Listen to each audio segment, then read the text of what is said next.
வெளிப்படுத்தின விசேஷம் 16ஆம் அதிகாரம் 15வது வசனம்.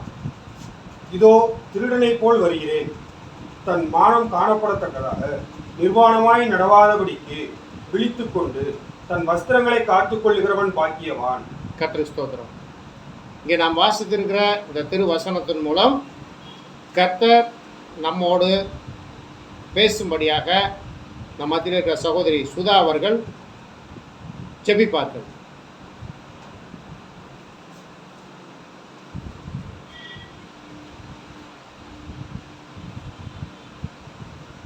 பரிசுத்த நாமத்துக்கு ஸ்தோத்திரம்.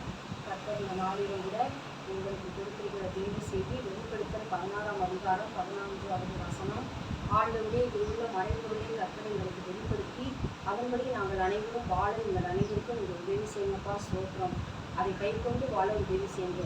இயேசு கிறிஸ்துவின் நாமத்தில் ஜெபிக்கிறோம் ஜீவனுள்ள நல்ல பிதாவே, ஆமென்.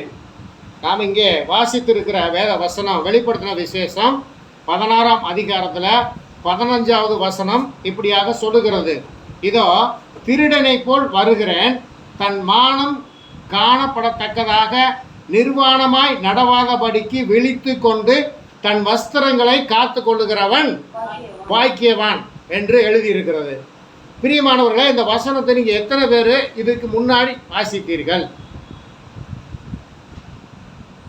இந்த வசனத்தை இதற்கு முன்பு நீங்கள் வாசித்திருக்கிறீர்களா? வாசித்திருக்கீங்க. சரி, அதனுடைய காரியம் என்னதென்று உங்களுக்கு தெரியுமா? அதை குறித்து நீங்கள் எத்தனை முறை யோசித்தீர்கள்?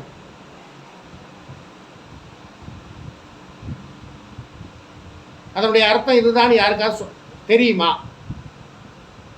இப்போ பாருங்க, இதோ திருடனை போல் வருகிறேன். யார் சொல்றது? இந்த வார்த்தை யார் சொல்றது? ஏசப்பா சொல்றாங்க, நான் திருடனை போல வருகிறேன். அப்படின்னா திருட்டுத்தனமா வரல அவரு. நம்முடைய ஏசப்பா திருட்டுத்தனமா வரல, அது ஒரு உவமையாக சொல்லுகிறார். நான் திருடனை போல் வருகிறேன்னு சொன்னா நம்ம நினையாத நேரத்தில் வருவார். அப்படின்னா திருடன் என்ன நேரத்துக்கு வருவான்னு சொல்ல முடியாது. அதை போல நீங்கள் நினையாத நேரத்தில் நான் வருகிறேன் என்பதை குறித்து, இதோ நான் திருடனை போல் வருகிறேன், தன் மானம் காணப்படத்தக்கதாக நிர்வாணமாய் நடவாதபடிக்கு விழித்து கொண்டு தன் வஸ்திரங்களை காத்து கொள்ளுகிறவன் பாக்கியவான் என்று எழுதியிருக்கு. இந்த வசனத்தை நான் முதல்ல எப்போ வாசித்திருப்பேன், எத்தனை வருஷத்துக்கு முன்பாக வாசித்திருப்பேன் என்று உங்களுக்கு தெரியுமா? சுமார் 30 வருஷத்துக்கு முன்பாக நான் இந்த வசனத்தை நான் வாசிக்கிற பொழுது எனக்கு என்ன வயசாக இருந்திருக்கும்? எனக்கு இப்போ 57 வயசு. அதில் 30 நீங்கள் கழிச்சிங்கன்னா 27 வயசு. அப்போ 27 வயசுனா எனக்கு வாலிப வயசு. அப்போ அந்த வசனத்தை நான் வாசிக்கிற பொழுது ஆண்டவர் வரும்பொழுது தன் மானம் காணப்படத்தக்கதாக நிர்வாணமாய் நடவாதபடிக்குன்னு எழுதியிருக்குது. அப்போ நான் நினச்சேன், இந்த வசனத்தை வாசிச்சுட்டு நம்ம வாலிப வயசில் இருக்கிறோம், ஒருவேளை நம்முடைய இல்லற வாழ்க்கையில் நம்ம குடும்ப வாழ்க்கையில் ஆண்டவர் ராத்திரியில் வரும்போது நம்ம நிர்வாணமாக இருந்தால் எப்படி ஆண்டவருடைய வருகையில் போவோம்? யாராவது யோசிச்சிங்களா? இப்படியெல்லாம் நான் நினைத்ததை உங்களுக்கு நான் சொல்லுகிறேன். நான் அப்படித்தான் நினைச்சேன். நம்ம வாலிப வயசு, நம்ம இப்போ இருக்கிறோம், ஒருவேளை நம்ம அப்படியாப்பட்ட ஒரு சூழ்நிலை இருக்கும்போது ஆண்டவர் வந்தால் நம்ம கைவிடப்பட்டுருவோமே அப்படின்னு நான் நினச்சேன். ஆனால் அதனுடைய அர்த்தம் அது இல்லை. தன்னுடைய தன் மானம் காணப்படத்தக்கதாக நிர்வாணமாய் நடவாதபடிக்கு விழித்து கொண்டு, அப்படின்னா என்னன்னா நம்ம விழிப்பாய் இருக்கணும். நம்ம விழிப்பாய் இருக்கணும். தன் வஸ்திரங்களை காத்து கொள்ளுகிறவன். அப்படின்னா என்ன வஸ்திரம்? ரட்சிப்பை காத்து கொள்ளுகிறவன் பாக்கியவான். ஆகவே கர்த்தருடைய பிள்ளைகளே, நீங்கள் கடந்த வாரத்தை பாருங்கள், நான் செய்தித்தாளில் சில செய்திகளை நான் வாசிப்பேன். இப்பொழுது இருக்க டெக்னாலஜியில் இந்த ஏஐ, ஏஐனா அனலிஸ்ட்டு, புதுசாக அந்த ரோபோ, இந்த இந்த இதுக்கு பேர் ஏஐன்னு சொல்லி பேர் வச்சுருக்காங்க. ஆனால் முழு இது என்னன்னு தெரியல, வச்சிருக்கிறாங்க. இதை பயன்படுத்தி 150 பெண்களை நிர்வாணமாக நெட்டில் காமிச்சிருக்கு. எதை பயன்படுத்தி? இந்த நெட்டை பயன்படுத்தி 150 பெண்களை நிர்வாணமாக நெட்டில் காமிச்சிருக்கு. கைது பண்ணிட்டாங்க, 6 பேரை கைது பண்ணியிருக்கிறாங்க. நான் உங்கள்கிட்ட ஒரு 2 மாதத்துக்கு முன்பாக ஒரு காரியத்தை சொன்னேன். தேவையில்லாமல் நெட்டில் உங்கள் புகைப்படங்களை பதிவிட வேண்டாம். ஆகவே இன்னைக்கு நவீன இந்த டெக்னாலஜி இந்த வந்துருச்சு. இப்போ பாருங்க, நம்ம ஒருவர் பார்வையில் மட்டும் நிர்வாணமாக இருக்கிறோம். ஒருவருடைய பார்வையில் மட்டும் நம்ம நிர்வாணமாக இருக்கிறோம். யாருடைய பார்வையில்? கர்த்தருடைய பார்வையில் நம்ம நிர்வாணி தான். கர்த்தருடைய பார்வையில் நம்ம நிர்வாணி தான். இப்போ பாருங்க, இந்த முதல் நிர்வாணம் அப்படிங்கிற வார்த்தை எங்கே வருதுங்கிறது முதலாவது வேதத்தில் எடுத்துக்குங்க. அதை ஆதியாகமம் 3வது அதிகாரத்தில் வாசிங்க, 6ல இருந்து வாசிங்க. அப்பொழுது ஸ்திரீயானவள் அந்த விருட்சம் புசிப்புக்கு நல்லதும் பார்வைக்கு இன்பமும் புத்தியை தெரிவிக்கிறதுக்கு இச்சிக்கப்படத்தக்க விருட்சமாயும் இருக்கிறது என்று கண்டு அதன் கனியை பறித்து புசித்து தன் புருஷனுக்கும் கொடுத்தாள். அவனும் புசித்தான். அப்பொழுது அவர்கள் இருவருடைய கண்களும் திறக்கப்பட்டது. அவர்கள் தாங்கள் நிர்வாணிகள் என்று அறிந்து. இப்ப பாருங்க, அந்த கனியை புசிக்காத வரைக்கும் இவர்கள் நிர்வாணி என்று அவர்களுக்கு தெரியாது. ஆண்டவர் விலக்கின புசிக்க கூடாது என்று சொன்ன அந்த கனியை இவர்கள் புசிக்கிற பொழுதுதான் இவர்கள் இப்ப என்ன சொல்றாங்க? நிர்வாணிகள் என்று கண்டு அத்தி இலைகளை தரித்து தங்களுக்கு அரைக்கச்சைகளை உண்டு பண்ணினார்கள். அத்தி இலைகளை தைத்து தங்களுக்கு அரைக்கச்சைகளை உண்டு பண்ணினார்கள். பகலில் குளிர்ச்சியான வேளையிலே தோட்டத்தில் உலாவுகிற தேவனாகிய கர்த்தருடைய சத்தத்தை அவர்கள் கேட்டார்கள். அப்பொழுது ஆதாமும் அவன் மனைவியும் தேவனாகிய கர்த்தருடைய சந்நிதிக்கு விலகி தோட்டத்தின் விருட்சங்களுக்குள்ளே ஒளிந்து கொண்டார்கள். அப்பொழுது தேவனாகிய கர்த்தர் ஆதாமை கூப்பிட்டு, நீ எங்கே இருக்கிறாய் என்றார். அதற்கு அவன், நான் தேவனுடைய சத்தத்தை தோட்டத்திலே கேட்டு நான் நிர்வாணியாய் இருப்பதினால் பயந்து ஒளிந்து கொண்டேன் என்றான். இப்ப பாருங்க, நான் நிர்வாணியாய் இருப்பதனால நான் தோட்டத்தில் போய் நான் ஒளிஞ்சுக்கிட்டேன். இப்ப பாருங்க, அவங்க பாருங்க, அத்தி இலைகளை தைத்து உடையாக போட்டிருந்தா கூட என்ன சொல்றேன்? நான் நிர்வாணியா இருக்கிறேன். இப்போ கர்த்தருடைய பார்வையில நம்ம நிர்வாணியாத்தான் இருக்கிறோம். சரி, இன்னைக்கு நம்ம பார்த்த இந்த வெளிப்படுத்துகிற விசேஷத்தில் அந்த 16, 15 உள்ள காரியம் என்ன என்று நான் உங்களுக்கு சொல்லுகிறேன். இப்ப கர்த்தருடைய பார்வையில் நிர்வாணியாய் இருக்கிற நாம் எல்லாருக்கும் முன்பாக நம்மளை நிர்வாணப்படுத்த பிசாசானவன்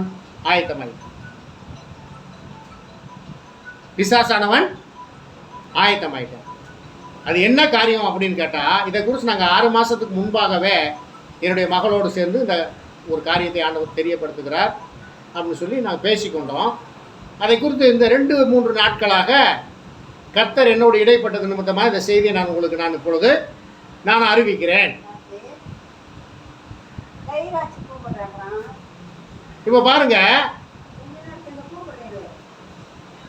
பிசாசு ஆயத்தமாயிட்டான். அந்தி கிறிஸ்துவனுடைய முத்திரை தரிப்பதற்கு, நம்ம மேலே பொருத்துவதற்கு ஆயத்தமாயிட்டான். ஒரு பக்கம் கர்த்தருடைய வருகை மிக சமீபமாக இருக்கிறது. இன்னொரு பக்கம் நம்மை நிர்வாணப்படுத்துவதற்கு பிசாசு ஆயத்தமாய் கொண்டு இருக்கிறார்.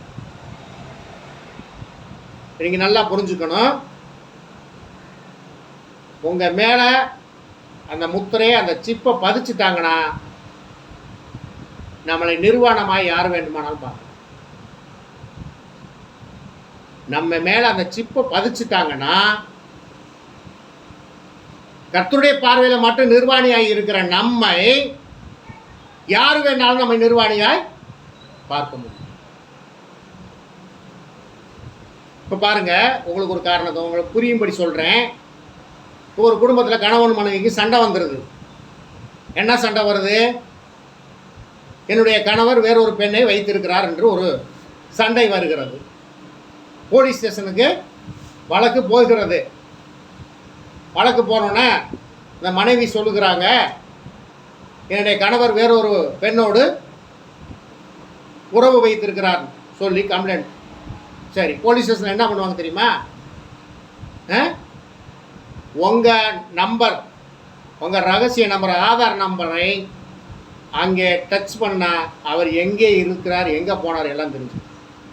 அந்த சிப்பு பதிச்சுட்டாவே அவர் எங்கே போனார் முதற்கொண்டு எல்லாமே தெரிஞ்சு போயிடும். எங்கே போனார், என்ன செஞ்சார் எல்லாமே தெரிஞ்சிடும். புரியுதா உங்களுக்கு? ஆகவே இதை ஒரு சிப்பை ஒரு மனுஷனுக்கு அமெரிக்காவில் பொருத்திட்டாங்க மூளையில். எதுக்கு? எலன் மஸ்க்குங்கிறவர் ஒரு சிப்பை ஒரு மனுஷனுக்கு மூளையில் பொருத்திட்டு அவருக்கு என்ன வியாதி வருகிறது என்பதை உடனே கண்டுபிடிச்சி ட்ரீட்மெண்ட் கொடுத்துடலாம் அப்படின்னு சொல்லி அதை பதிச்சிருக்கிறாங்க. ஆனால் இப்போ வருகிற நாட்களில் என்ன நடக்க போகிறது என்றால், சிப்பை பொருத்திட்டாங்க, அந்த முத்திரையை பொருத்திட்டாங்கனாக்க நீங்கள் எதில் இருந்தும் தப்ப முடியாது. எதில் இருந்தும் நீங்கள், நான் சொல்கிறது உங்களுக்கு ஒரு வேளை புரிகிறதா புரியலையா என்று எனக்கு புரியவில்லை. ஆனால் இந்த நெட்டில், இந்த செல்லில் பாத்ரூம் போகிறது கொண்டு காமிச்சிக்கிட்டு, எங்கே போகிறது வரைக்கும் பாத்ரூமில் போய் வெளியே போகிறது கொண்டு காமிக்கிறேன். இப்போவே காமிச்சிக்கிட்டு இருக்கேன். எதையெல்லாம் காண்பிக்கக்கூடாதோ, எதையெல்லாம் மறைப்பொருளாக இருந்ததோ அது எல்லாமே இப்போ வெளியில் வந்துச்சு. இன்னும் இந்த சிப்பை பொருத்திட்டா நீங்கள் எந்த ஒரு காரியத்திலேருந்து நீங்கள் தப்பவே முடியாது. அப்போ அதிலிருந்து நீங்கள் தப்பித்து கொள்வதற்கு தான் நீங்கள் என்ன செய்யணுமாமா? தன் மானம் காணப்படத்தக்கதாய் நிர்வாணமாய் நடவாதபடிக்கு நீங்கள் விழித்து கொண்டு தன் வஸ்திரங்களை காத்து கொள்ளுகிறவன் பாக்கியவன். ஆகவே நீங்கள் விழிப்பாய் இருந்து உங்கள் ரட்சிப்பை நீங்கள் காத்து கொண்டு கர்த்தருடைய வருகையிலே அதற்கு முன்பாக நம்ம ஓடிவிட வேண்டும். இந்த காரியம் நடக்க போகிறது கர்த்தருடைய வருகைக்கு பின்பாக. ஆனால் அதிலிருந்து நாம் தப்பித்துக் கொள்வதற்கு நம்ம என்ன செய்யணும்? விழிப்பாய் இருக்க வேண்டும். லூக்கா எழுதின சுவிசேஷத்தில் அதான் சொல்றாரு, லௌகிக கவலை, பெருந்திண்டு இதெல்லாம் நமக்குள்ள வராதபடிக்கு நம்ம விழித்திருந்து ஜெபித்து அவருடைய வருகைக்கு நம்ம ஆயத்தமாக இருக்க வேண்டும் என்று லூக்கா எழுதின சுவிசேஷத்தில் லூக்கா அவர்கள் பதிவிடுகிறார். ஆகவே வேத வசனங்கள் எதற்கோ எழுதியிருக்கிறது என்று நீங்கள் யாரும் அசால்ட்டாக எண்ணி விட வேண்டாம். ஆகவே கர்த்தருடைய பிரியமானவர்களை நான் வாசிப்போம். எபிரேயர் 4:12 வாசிங்க. எபிரேயர் 4:12 வாசிங்க.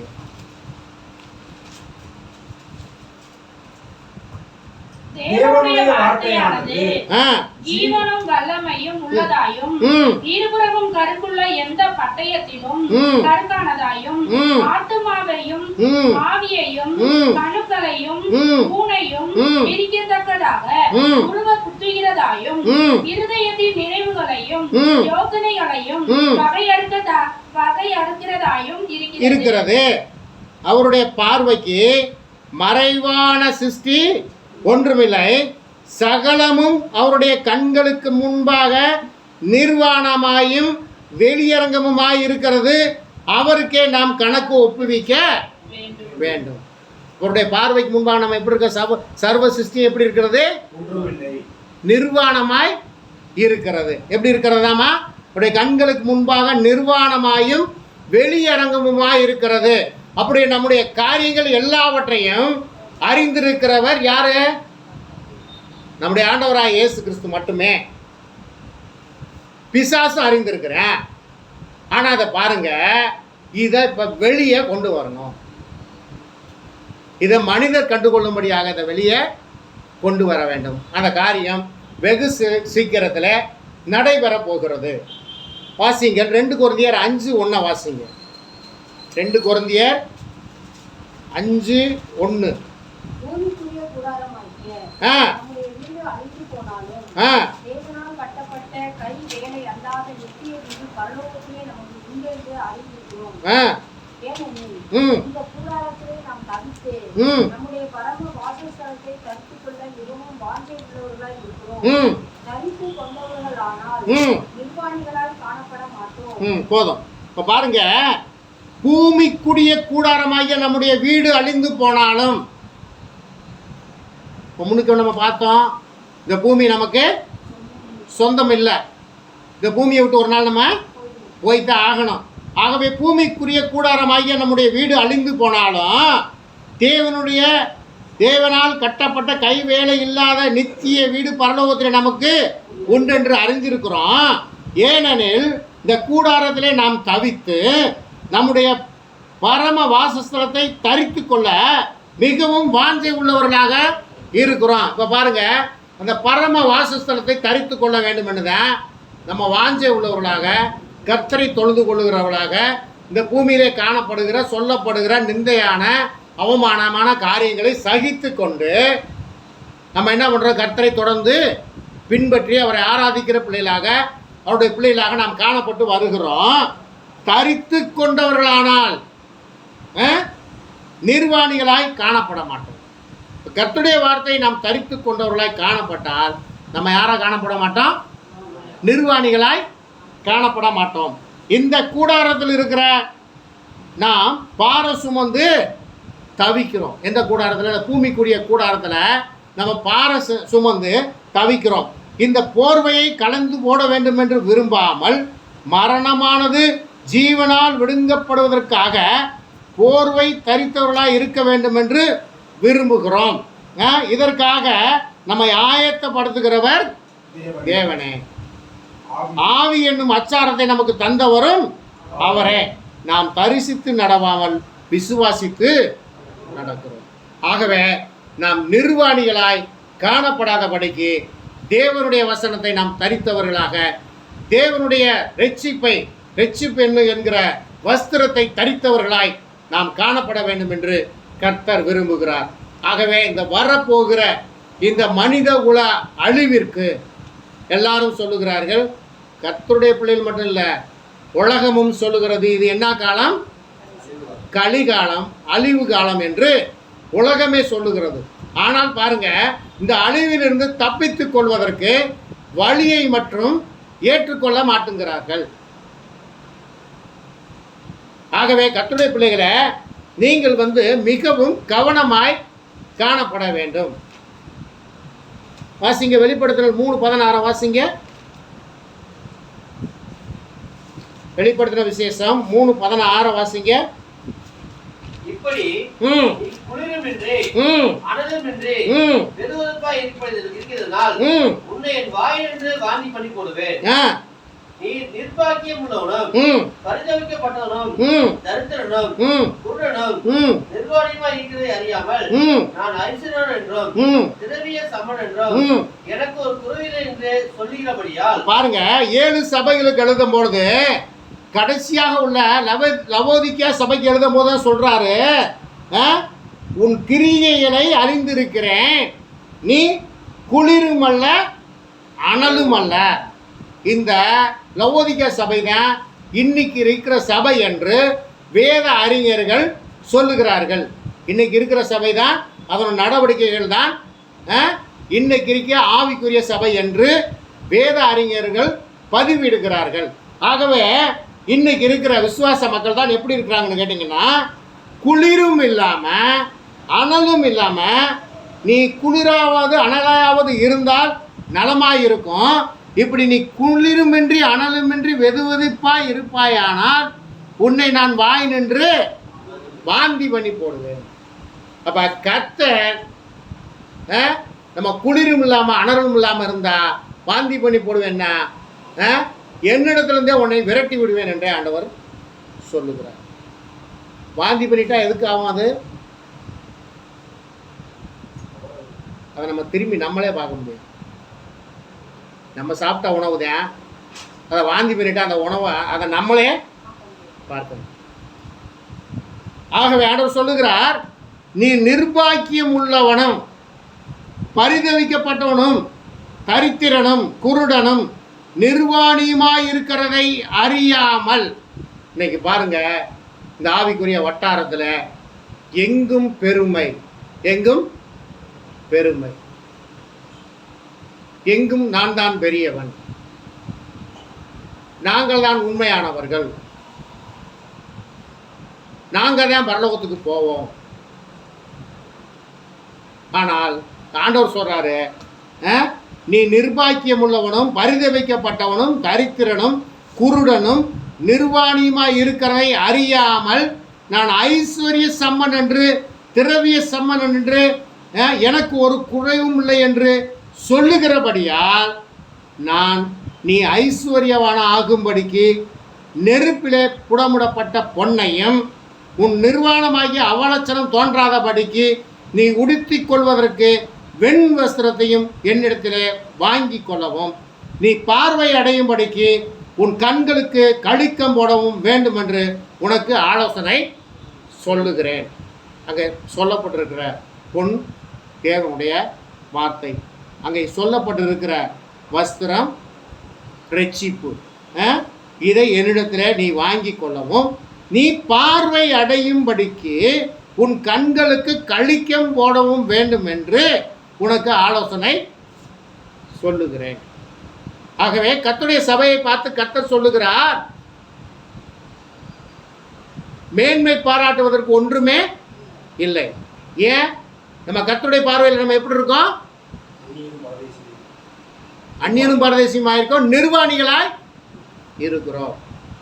ஆகவே கர்த்தருடைய பிள்ளைகள் மிகவும் ஜாக்கிரதையாக இந்த கடைசி காலத்தில் காணப்பட வேண்டும். இங்கே பாருங்கள், ஒரு வசனம் சொல்லுகிறது பாருங்கள். மத்தேயு எழுதின சுவிசேஷம் 24ஆம் அதிகாரம் 24 வாசிங்க. ஏனெனில் கள்ள கிறிஸ்துக்களும் கள்ள தீர்க்கதரிசிகளும் எழும்பி கூடுமானால் தெரிந்து கொள்ளப்பட்டவர்களையும் வஞ்சிக்கத்தக்கதாக பெரிய அடையாளங்களையும் அற்புதங்களையும் செய்வார்கள். ஏனெனில் கள்ள கிறிஸ்துகளும் கள்ள தீர்க்கதரிசிகளும் எழும்பி கூடுமானால் தெரிந்து கொள்ளப்பட்டவர்களை, தெரிந்து கொள்ளப்பட்டவங்க யாரு? தெரிந்து கொள்ளப்பட்டவர்களையும் வஞ்சிக்கத்தக்கதாக பெரிய அடையாளங்களையும் அற்புதங்களையும் செய்வார்கள். இதோ முன்னதாக நான் உங்களுக்கு அறிவிக்கிறேன். ஆகவே கர்த்தருடைய பிள்ளைகள் ரொம்ப ஜாக்கிரதையாக இருங்கள். அநேகரின் நாமத்தை தரித்து கொண்டு வந்து நான் தான் கிறிஸ்து என்று சொல்லுவார்கள். கடந்த வாரத்திலே பாருங்கள், ஒரு செய்தியிலே ஒரு செய்தித்தாளில் ஒரு காரியம் வந்திருக்கிறது. கடந்த வாரத்தில் நம்முடைய பாரத பிரதமர் அவர்கள் இத்தாலி தேசத்துக்கு கடந்து சென்றிருந்தார். அங்கே கடந்து சென்றவர் யாரை சந்திக்கிறார்? யாரை சந்திக்கிறாரு? போப்பை சந்திக்கிறார். போப்பை சந்திக்கிற பொழுது இருவரும் கட்டி அணைத்து கொள்ளுகிறார்கள். இருவரும் கட்டி அணைத்து கொள்ளுகிறார்கள். இது இங்கே கேரளா மாநிலத்தில் இருக்கிற காங்கிரஸ்காரர்கள் ஒரு செய்தியை வெளியிட்டிருக்கிறார்கள். நம்முடைய போப்புக்கு கடவுளை சந்திப்பதற்கு ஒரு வாய்ப்பு கிடைத்திருக்கிறது என்று. போப்புக்கு கடவுளை சந்திப்பதற்கு ஒரு வாய்ப்பு கடவுள் யாரு?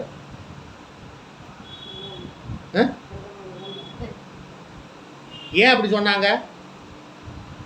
அவர் தேர்தல் நேரத்தில் பிரச்சாரத்தில் சொன்னார், நான் மனிதன் அல்ல, நான் தேவனுடைய அவதாரம், நான் மனிதன் அல்ல தேவனுடைய அவதாரம் அப்படின்னு சொல்லி தன்னைத்தானே சொல்லி கொண்டார். அதைத்தான் சொல்கிறாங்க, போப்புக்கு கடவுளை சந்திப்பதற்கு ஒரு வாய்ப்பு கிடைச்சிருக்கிறது சொல்லி செய்தி வெளியிட்டாங்க.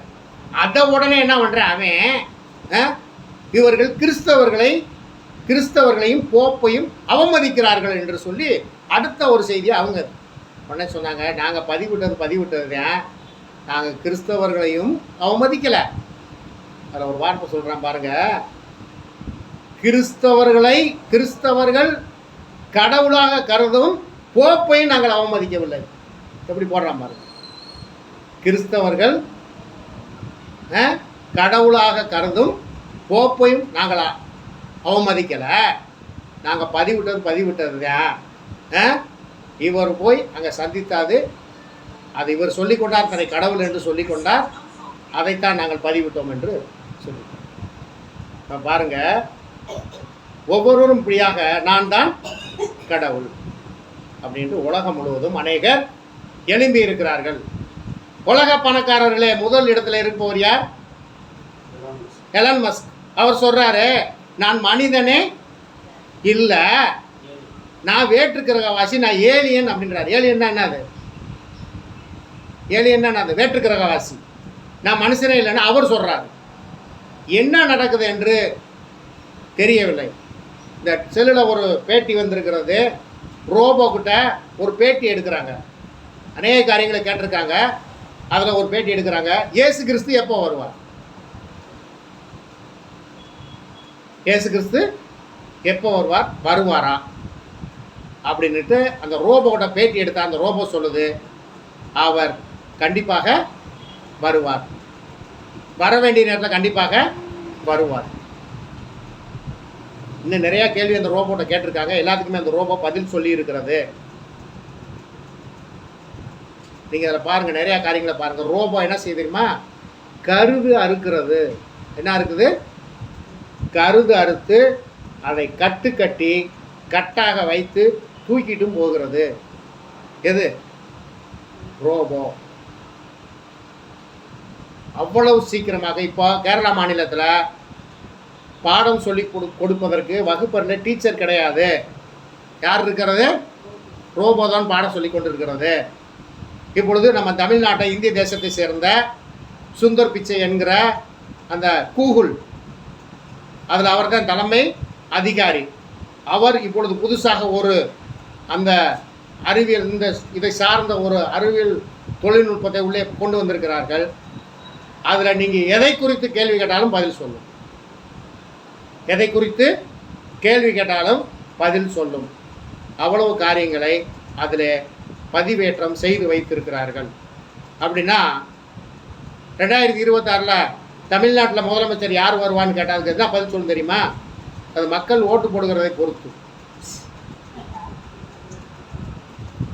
எல்லாத்துக்குமே அது பதில் வைத்திருக்கிறது.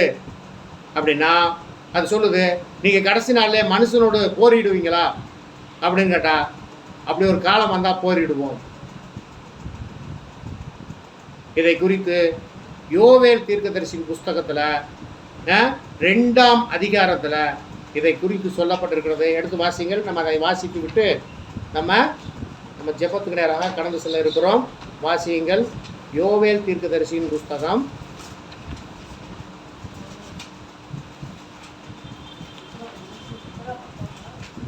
10 எடுத்தவங்க பக்கம் சொல்லுங்க. 1061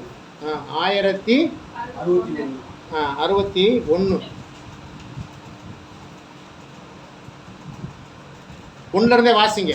சீயோனிலே எக்காலம் ஊதுங்கள், என் பரிசுத்த பர்வதத்திலே எச்சரிப்பின் சத்தமிடுங்கள். தேசத்தின் குடிகள் எல்லாம் கத்தரிக்க கடவர்கள். ஏனெனில் கர்த்தருடைய நாள் வருகிறது. கர்த்தருடைய நாள் வருகிறது. அது சமீபமாய் இருக்கிறது. அது சமீபமாய் இருக்கிறது.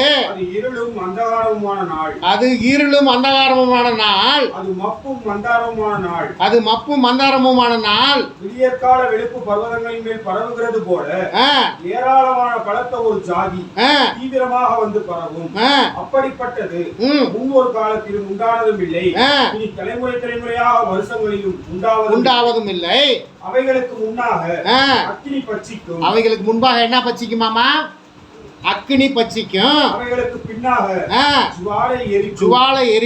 அவைகளுக்கு முன்னாக தேசம் ஏதேன் தோட்டத்தை போலவும் அவைகளுக்கு பின்னாக பாழான வனாந்தரத்தை போலவும் இருக்கும். அவைகளுக்கு ஒன்றும் தப்பி போவதில்லை. அவைகளின் சாயல் குதிரைகளின் சாயலை ஒத்தது.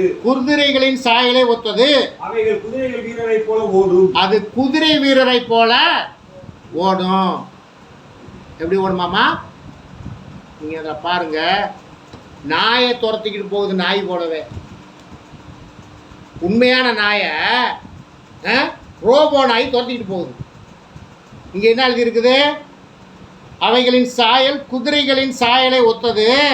அவைகள் குதிரை வீரரை போல ஓடும். அப்புறம் அவைகள் ஓடுகிற ரதங்களின் இரைச்சலை போலவும் சித்தைகளை எரிக்க அக்கினி ஜுவாலையின் இரைச்சலை போலவும் யுத்தத்துக்கு ஆயத்தப்பட்ட பலத்த ஜனத்தின் இரைச்சலை போலவும் பர்வதங்களுடைய சிகரங்களின் மேல் குதிக்கும். எங்க குதிக்குமாமா?